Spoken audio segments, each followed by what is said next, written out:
Student of the weak ಅಭ್ಯರ್ಥಿಯನ್ನು ಆಯ್ಕೆ ಮಾಡಲು ಮತ್ತೊಂದು ಅವಕಾಶವನ್ನ ಈಗ ಬಿಗ್ ಬಾಸ್ ನೀಡುತ್ತಿದ್ದಾರೆ. ಕ್ಯಾಪ್ಟನ್ ಆಗಬಹುದು ಅನ್ನೋದನ್ನ ಪ್ರೂವ್ ಮಾಡ್ಕೊಳ್ಳೋದಕ್ಕೊಂದು ಅವಕಾಶ ಬೇಕು. ಅದಕ್ಕೆ ನನ್ನ ಹೆಸರನ್ನ ಕನ್ಸಿಡರ್ ಮಾಡಿ ಯೋಚನೆ ಮಾಡ್ತೀನಿ. ನಾನು ತಗೊಂತಾರೆ ಹೆಸರು ಬಂದು ಅಭಿ. ನನ್ನ ಓಟ್ ಬಂದು ಅಭಿಗೆ. ಅಭಿನ್ ಯಾಕೆ ಅಭಿನ್ ಹೇಳಕ್ ಇಷ್ಟಪಡ್ತೀನಿ.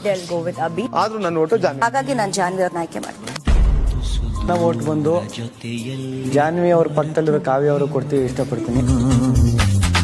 ನಿನ್ನ ಬೆರಳು ಹಿಡಿದು ನಾನು ನೀರ ಮೇಲೆ ಬರೆಯಲೇನು, ನಿನ್ನ ನೆರಳು ಸುಳಿಯುಬಲ್ಲು ಹೂವ ತಂದು ಸುರಿಯಲೇನು, ನಂಬಿಕೂತ ಹೊಂಬ ನಾನು ನೀನು ಹೀಗೇನಾ.